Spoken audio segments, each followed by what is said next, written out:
Salutations, everybody. Welcome back to Cruising with the Carsons. We're finally going to do something that we've talked about for a while now, and we had a lot of feedback from people that said yes. And what that involves is RV cooking.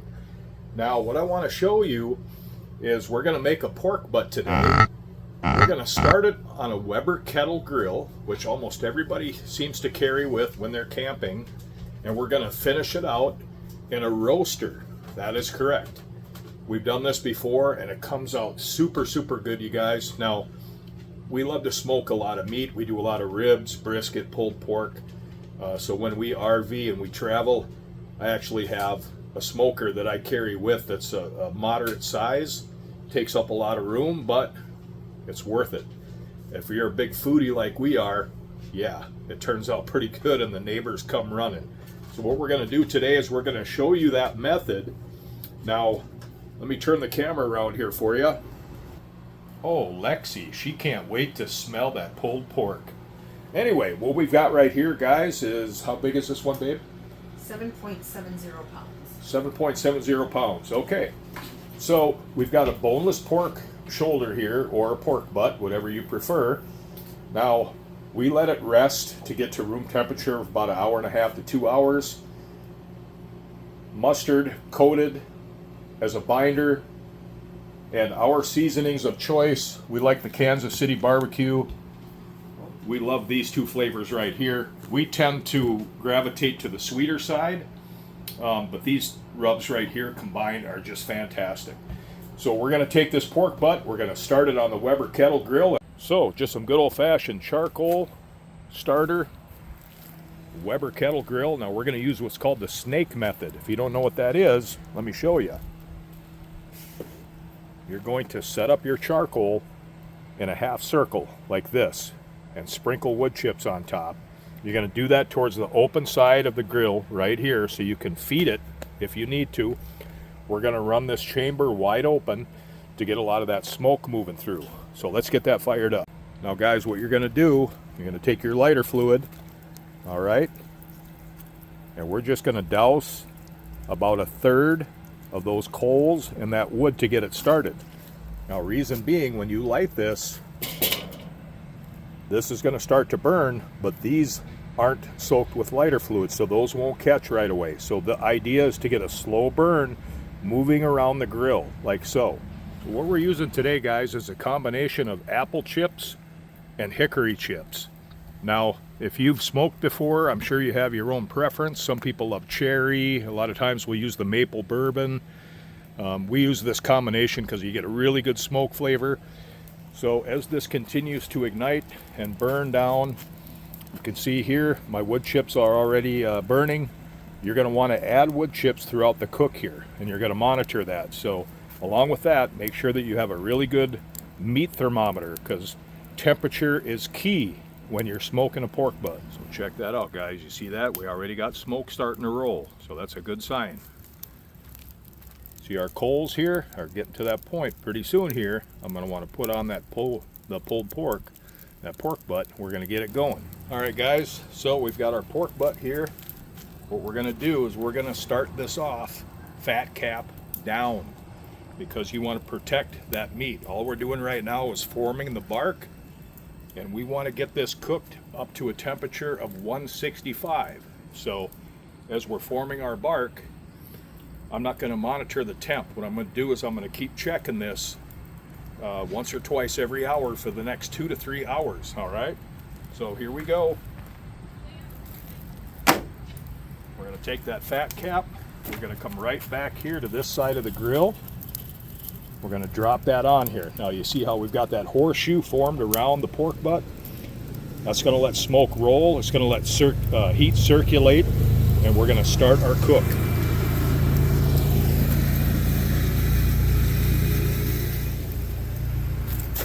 We're going to put our top back on. Now, like I said, I've got the bottom wide open. I've got the top wide open. What that's going to do is let maximum airflow come in. So we're going to roll that heat, we're going to roll that smoke, and we're going to keep monitoring it.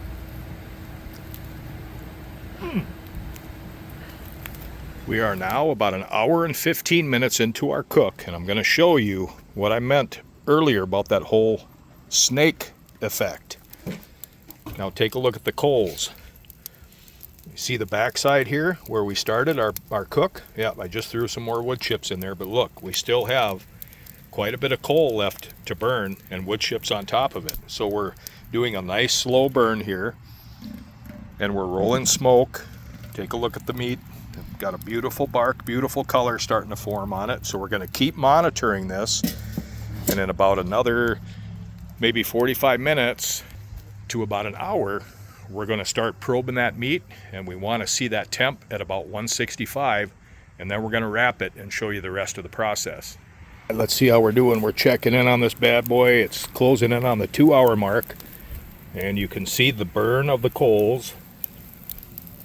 So we got about a third of the way left on our coals to cook. Now, if you find yourself burning too hot, you can always open this up, drop more coals in there with a few more wood chips. But the idea is low and slow. So we're cooking.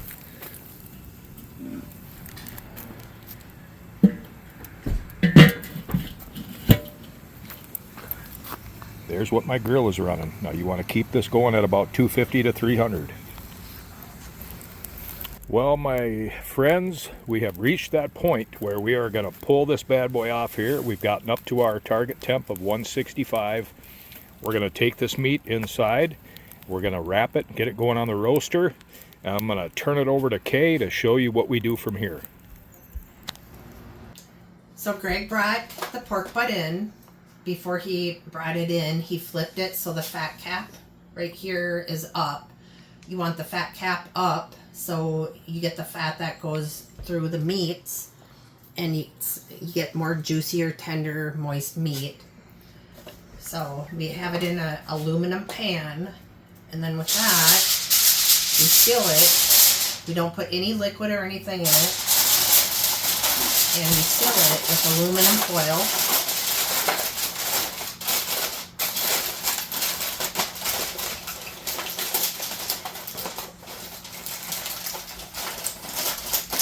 Make sure it's nice and tight because you don't want any air getting in there, and you want all the moisture to stay in. This is our electric roaster. We have it set at 250. Inside, because the heating element is on the bottom, I've made tin foil balls. So the rack sits about an inch and a half higher off of the heating rack. And we just lift this puppy in.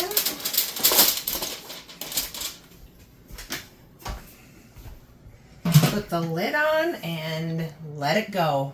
What do you have the temp set on the roaster, honey? I said 250. 250. Okay. And what's our target temp again? 190. 198 to 203. That's what you need to get all the membranes in here to break down, so it's super juicy and tender and right, Rudy? When it's done, you should be able. This is a bone-in one. When it's done, you should be able to take that bone and it slides right out. Yep. So we'll be back in a little while. We're doing a long cook on this, so it's a good 10-hour cook at least, and we're going to get the Inkbird hooked up in about 3 or 4 hours. And we'll show you about monitoring the temperature. Thank you, Miss Kay, for talking to the viewers. Say, see you in a bit. See you in a bit. Well, tomorrow. Yep. It's evening here in Minnesota, so this is an all-night cook. Oh, goodness, this took forever, but it's done. We have reached our target temp, 198.5. As I mentioned earlier, right, honey? Yes. 198 to roughly 202, 203. That's our target temp. So we're there. Now we're going to shut this thing down and let it rest for 1 to 2 hours. Well, we've removed it from the roaster. We got it sitting on hot pads, and now the fun begins. The unveiling.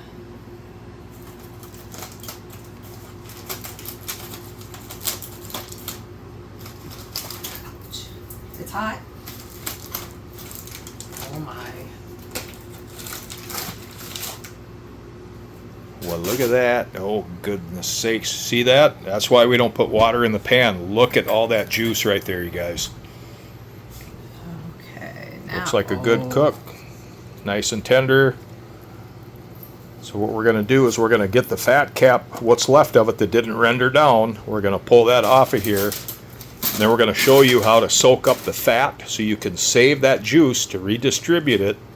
Because you're going to want that. That's all your flavor right there, boys.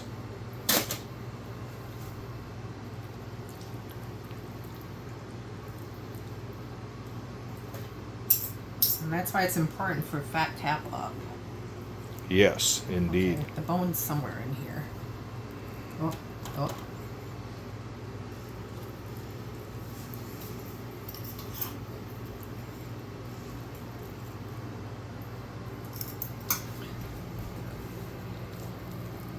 Oh boy.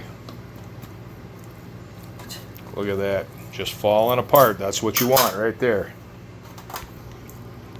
So here's what you want to see. Here's the bone. She shredded some of the meat away from the bone. Look at that. It Came just out slips clean. out with no effort. That's exactly what you want.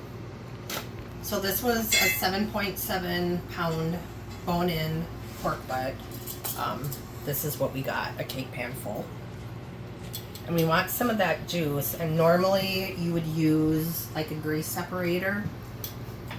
But being I couldn't find one, we do paper towels. And it just absorbs the grease.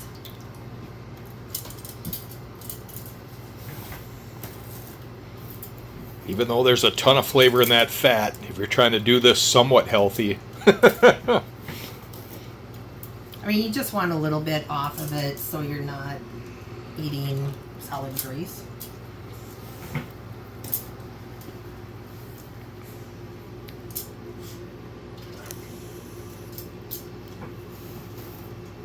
Sometimes people use like day old Italian bread, like a French bread, because that soaks up a lot of the grease also. But paper towels work too, and you're not wasting food. One more. what do you think, Rudy? All right. Gonna throw that juice in there now, because there is a ton of flavor in that juice. Now, even though the pork is super, super tender and juicy, this has a ton of flavor, and you're gonna want to redistribute that into that meat.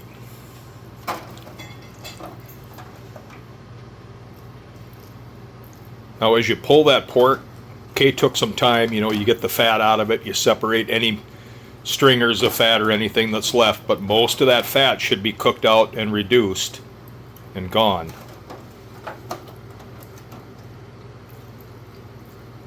And there we go. Get in my belly. Right? See ya. See you guys. We're going to chow down.